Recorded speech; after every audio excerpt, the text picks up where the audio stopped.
Assalamualaikum warahmatullahi wabarakatuh. Selamat pagi Anda sekalian. Apa kabar semuanya? Gimana liburannya? Semoga udah cukup ya dan sudah siap kembali untuk sekolah.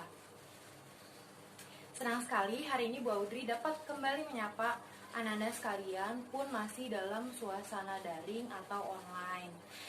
Masih semangat ya? Atau udah makin bosen? Yuk boleh yang udah kangen sekolah, kangen guru-gurunya, boleh banget belajar langsung ke sekolah, tapi tetap dengan protokol yang berlaku. Nah, nanti Ibu Audrey akan jadwalkan kapan kalian bisa belajar langsung di sekolah. Nah, puji syukur kehadirat Allah Subhanahu wa Ta'ala yang telah memberikan kita semua begitu banyak nikmat sampai detik ini. Sholawat serta salam semoga selalu tercurah kepada Nabi Muhammad SAW dan para sahabatnya agar kita semua senantiasa mendapat syafaatnya di yaumul akhir nanti. Nah, Anda sekalian, sebelum Bu Audrey menjelaskan tentang kegiatan apa yang akan kita lakukan hari ini, sepertinya masih banyak nih teman-teman yang bingung, BK tuh apa sih?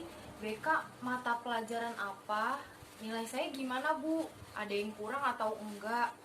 Nah, beda ya teman-teman. Bu Audrey akan sedikit menjelaskan kembali BK itu apa.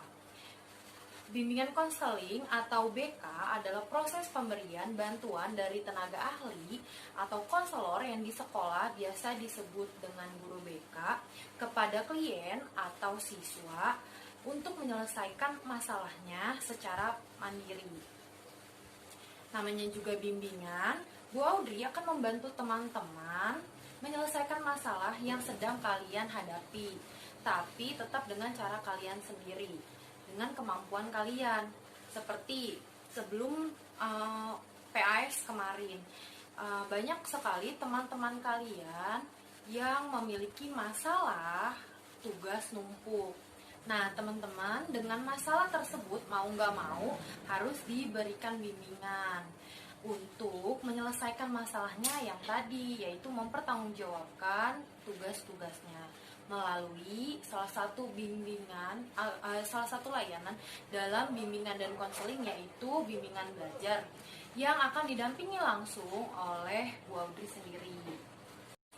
Ada lagi yang beranggapan di BK tuh cuma diomelin aja ya Bu, atau cuma buat anak-anak nakal. Enggak teman-teman, boleh tanya apakah BK semenyeramkan itu, tanya sama yang udah pernah bimbingan sama Bu Audrey atau di kelas lain ada Bu Miftah. Enggak kayak gitu. Terus gimana sama nilai Bu? Kan di BK ada tugas kayak pelajaran yang lainnya. Nah, di dalam BK yang dinilai ya tadi, apakah Anda sekalian sudah mampu menyelesaikan masalah yang sedang dihadapi atau belum. Nah, kalau belum ya akan terus diberikan bimbingan sampai bisa menyelesaikan. Nah, semoga sekarang sudah lebih paham ya. Bimbingan, kalau tadi bimbingan belajar, pada kegiatan hari ini kita akan melaksanakan salah satu bimbingan yang ada di dalam bimbingan dan konseling, yaitu bimbingan klasikal, di mana bimbingan klasikal sendiri merupakan bimbingan yang diberikan kepada sejumlah besar siswa dalam satu kelas. Seperti layanan ini Ibu berikan kepada teman-teman di kelas 9. Nah, tujuannya sendiri adalah memberi pemahaman terhadap diri Ananda sekalian secara optimal demi mengembangkan potensi yang kalian miliki, serta mencegah dan menghindari timbulnya masalah-masalah dalam perkembangan diri Ananda sekalian. Fungsinya adalah agar Ananda mampu menghindari tingkah laku yang merugikan diri sendiri maupun yang mempengaruhi orang lain. Nah, berdasarkan penjelasan tadi, kan kita membahas tentang pemahaman terhadap diri sendiri. Ini berkaitan dengan materi kita, yaitu WMI. Siapa sih kita dan seperti apa sih kita? Nah, bicara tentang siapa saya berarti membahas tentang kepribadian pribadi kita atau diri kita sendiri. Manfaatnya apa? Pertama, kita dapat mengetahui kelemahan dan kelebihan kita. Kedua, kita mampu menentukan dan mengambil keputusan yang sesuai dengan diri kita. Ketiga, jadi lebih mudah memahami orang-orang di sekitar sehingga kita bisa lebih terbuka dan berhati-hati dalam bergaul.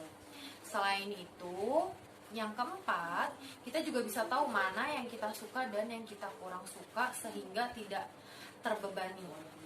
Nah, yang kelima, yang paling penting adalah kita menjadi lebih ikhlas dalam menerima diri kita yang apa adanya. Adapun asas yang kita gunakan pada kegiatan hari ini yaitu asas kegiatan, di mana layanan bimbingan yang Bu Audrey berikan tidak akan berarti kalau Ananda tidak mencapai tujuan yang diharapkan, terutama kalau Ananda tidak memperhatikan dengan seksama. Selanjutnya, asas keterbukaan, di mana Bu Audrey berharap Ananda mau membuka diri untuk dapat memecahkan masalah yang sedang dihadapi, yaitu tadi tentang mengenal lebih jauh seperti apa kepribadian Ananda sekalian. Selanjutnya adalah asas kenormatifan, atau di sini kita tidak akan menyinggung baik agama maupun adat istiadat, budaya yang kita miliki masing-masing. Dan asas terakhir yang kita gunakan pada kegiatan ini adalah asas kerahasiaan, di mana Bu Audrey berharap apapun yang sedang kita bahas di sesi ini, di kegiatan ini, hanya Bu Audrey dan teman-teman saja yang tahu. Nah, itu tadi sedikit pembukaan dari Bu Audrey. Setelah ini selamat menyaksikan, disimak baik-baik dan dipahami apa yang akan Bu Audrey sampaikan. Namun sebelumnya, demi kelancaran dan kemudahan kita dalam menuntut ilmu, alangkah baiknya kita berdoa terlebih dahulu. Berdoa dimulai.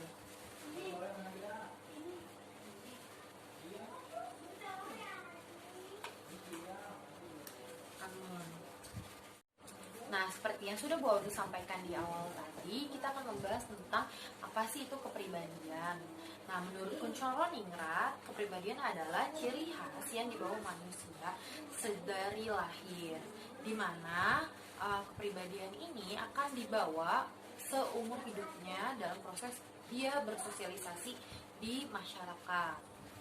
Sebagai sebuah keseluruhan, cara seseorang individu bereaksi dan berinteraksi dengan lingkungan sosialnya menjadi hal yang sangat esensial, di mana kepribadian akan membentuk tingkah laku yang memberikan pengaruh baik bagi individunya sendiri maupun orang-orang yang ada di sekitarnya. Selanjutnya adalah kenapa sih kita perlu memahami kepribadian. Yang pertama, memberikan kelancaran saat berinteraksi sosial. Karena sebagai makhluk sosial, manusia akan selalu berhubungan dengan manusia lainnya. Karena manusia tidak bisa hidup tanpa bantuan manusia lainnya. Namun, hubungan akan terhambat apabila seseorang kurang mampu menyesuaikan diri dengan lingkungannya. Lingkungan akan sulit menerima juga keadaan seorang individu apabila tidak saling mengenali kepribadian satu sama lain. Contoh, yaitu saat kita memiliki pandangan buruk terhadap teman yang mungkin kurang akrab dengan kita di kelas. Ada kan ya, ketika sudah mengenal lebih jauh, ketika sudah berteman lama, kita tuh baru sadar, dulu lu tuh jutek banget ya. Sebelum kenal tuh kayaknya nggak asik banget, tapi gitu kenal ternyata orangnya malah jadi akrab. Yang kedua adalah membantu menemukan dan menyelesaikan masalah, terutama dalam bekerja sama. Saat kita saling mengenal dengan baik, kita akan mengetahui bagaimana cara menyesuaikan diri dengan lingkungan tersebut. Hal ini merupakan langkah awal untuk menghindari terjadinya kesalahpahaman dan upaya untuk memecahkan masalah dengan kesepakatan tanpa mengganggu satu sama lain. Dengan saling mengenal kepribadian secara baik satu sama lain, akan saling mengetahui apa yang disukai dan kurang disukai, sehingga satu sama lain akan berusaha menghindari terjadinya hal-hal yang tidak diinginkan agar tetap merasa sama-sama nyaman. Selanjutnya adalah yang ketiga, menciptakan hubungan yang harmonis ya tadi, karena sama-sama saling mengenal satu sama lain dengan baik, dapat menghindari masalah, sehingga hubungan yang terjalin juga akan berlangsung lama. Selanjutnya, yang keempat, yaitu melindungi diri sendiri. Dengan mengenal kepribadian orang-orang di sekitar dengan baik, mampu melindungi diri dari masalah, ancaman, dan bahaya, terutama dalam mengambil keputusan. Contoh, dalam memilih teman. Kalau kita tahu dengan baik karakternya seperti apa, kepribadiannya seperti apa, kita bisa menilai apakah orang tersebut layak menjadi teman atau tidak. Yang kelima, mudah beradaptasi. Orang-orang yang memahami betul kepribadiannya dan orang yang di sekitarnya akan lebih mudah menyesuaikan diri di lingkungan karena dia tahu dengan siapa dia berinteraksi. Terakhir atau yang ketujuh, sebagai bentuk evaluasi diri. Dengan saling memahami dan mengerti satu sama lain, seseorang dapat merefleksikannya atau berkaca pada dirinya sudah seperti apa kepribadiannya. Ia bisa mengambil atau meniru hal-hal yang baik dari orang di sekitarnya dan membuang yang buruk, sehingga menjadi pribadi yang lebih baik. Setelah membahas perlunya memahami kepribadian, selanjutnya adalah ada berapa sih tipe-tipe kepribadian manusia. Salah satu ahli yaitu Hippocrates dan Galenus menggolongkan manusia ke dalam 4 golongan atau 4 jenis yang berdasarkan oleh cairan yang ada di dalam tubuhnya, yaitu cairan darah, empedu kuning, empedu hitam, dan cairan lendir. Nah, yang pertama menurut Hippocrates dan Galenus adalah manusia dengan tipe kepribadian sanguins yang memiliki cairan darah lebih banyak, yaitu di mana orang sanguin adalah orang-orang yang memiliki tipe kepribadian yang khas.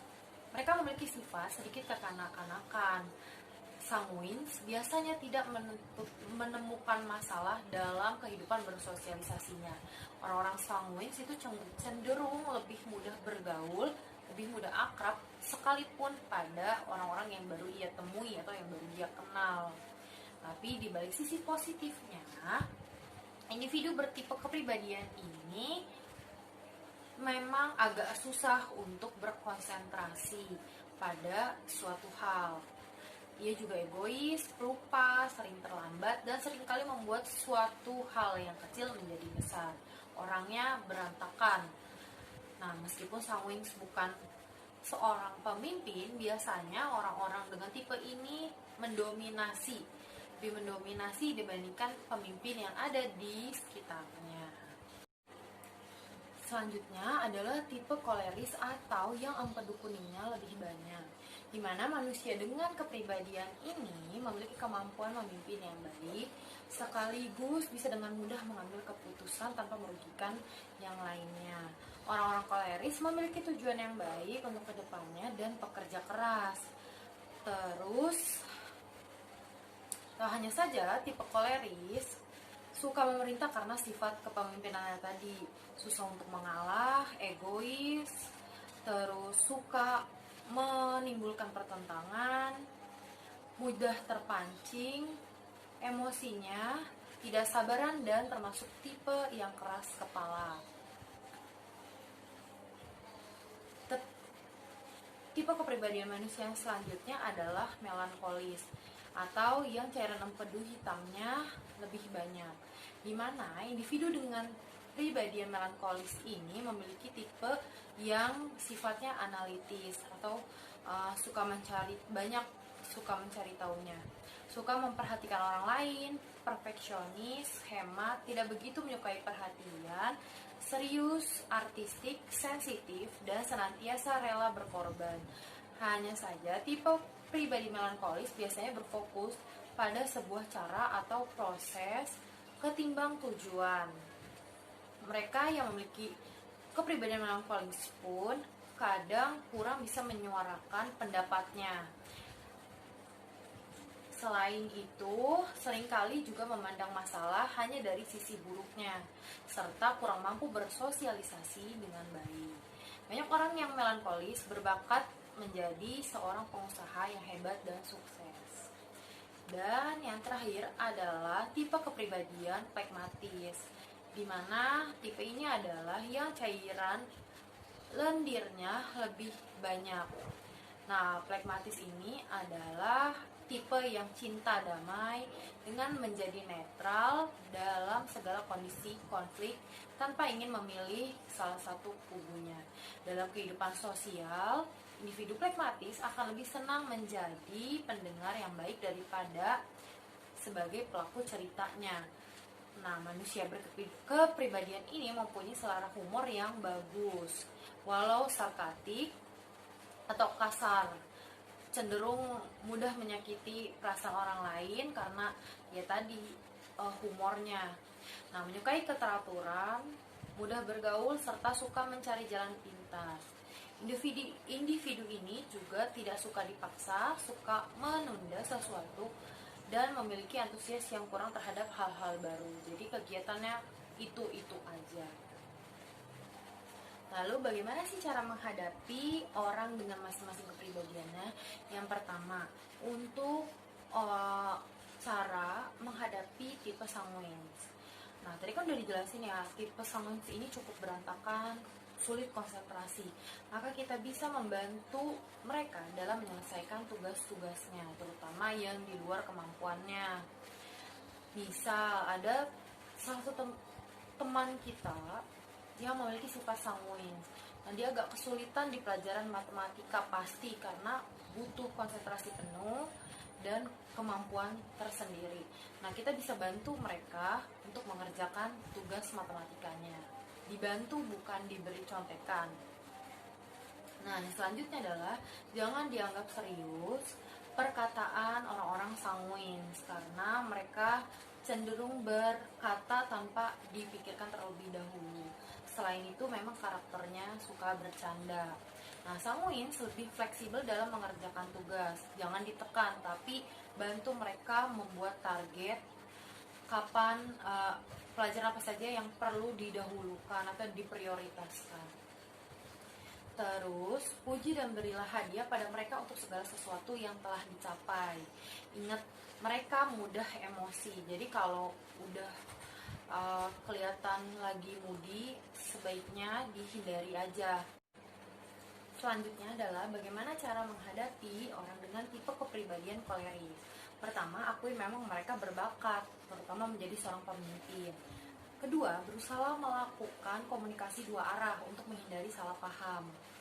Nah, yang selanjutnya adalah sebenarnya orang-orang koleris ini tidak bermaksud bersikap seperti yang kita anggap negatif, tapi memang koleris juga nggak sebaik yang kita pikir. Berusahalah membagi tanggung jawab, pun mereka biasanya selalu merasa paling benar atau maunya menang terus. Nah, selanjutnya adalah bagaimana cara menghadapi tipe kepribadian melankolis. Nah, untuk orang-orang melankolis kita bisa berhati-hati karena mereka ini kan sensitif dan mudah sakit hati. Motivasinya rendah. Nah, karena motivasinya rendah, bantu mereka, support mereka secara langsung. Nah, selanjutnya adalah puji mereka. Berikan waktu jika memang mereka perlu. Dan berusahalah on time kalau memiliki janji dengan orang-orang melankolis. Selanjutnya, yang terakhir adalah bagaimana cara menghadapi orang-orang pragmatis. Mereka orang-orang yang membutuhkan motivasi. Nah, teman-teman bisa terus support dia. dalam hal apapun, tapi untuk hal-hal yang baik, terutama dalam motivasinya belajar. Nah, bantu mereka membuat target dalam penugasan. Biasanya orang pragmatis emang senang nunda, jadi kalau udah numpuk baru deh nunggu kepepet dulu baru mau ngerjain. Selanjutnya, jangan harap orang-orang pragmatis ini akan peka. Nah, terakhir, paksa mereka membuat keputusan dan mempertanggungjawabkannya. Bagaimana anak-anak? Sudah lebih paham ya? Yang dapat Ibu sampaikan adalah, yuk kenali lagi siapa sih kita tuh orangnya seperti apa. Karena sebagai makhluk sosial, kita akan terus berinteraksi sepanjang hidup. Nah, langkah baiknya kita dapat mencegah hal-hal yang tidak diinginkan akibat kurang mengenal satu sama lain dengan baik. Nah, teman-teman bisa kok jadi pribadi yang lebih baik, jadi keluarga atau teman yang membawa pada hal-hal yang lebih positif dengan mengenal diri dan segala potensi yang ada. Baik, anak-anak sekalian, itu tadi materi yang dapat Ibu sampaikan. Ibu berharap hal-hal baik dapat diterapkan dalam kehidupan sehari-hari. Semoga Ananda dan kita semua dapat menjadi pribadi yang lebih baik lagi. Nah, untuk mengetahui sejauh mana pemahaman kalian terhadap materi yang barusan disampaikan, silakan Anda isi atau jawab pertanyaan melalui Google Form yang linknya sudah dicantumkan di description box. Jangan lupa absen dengan format seperti biasa, nama, underscore, kelas. Nah, tetap semangat, patuhi protokol kesehatan yang ada. Banyak berdoa agar bumi cepat pulih ya. Kurang lebihnya mohon maaf. Assalamualaikum warahmatullahi wabarakatuh. Sampai ketemu lagi.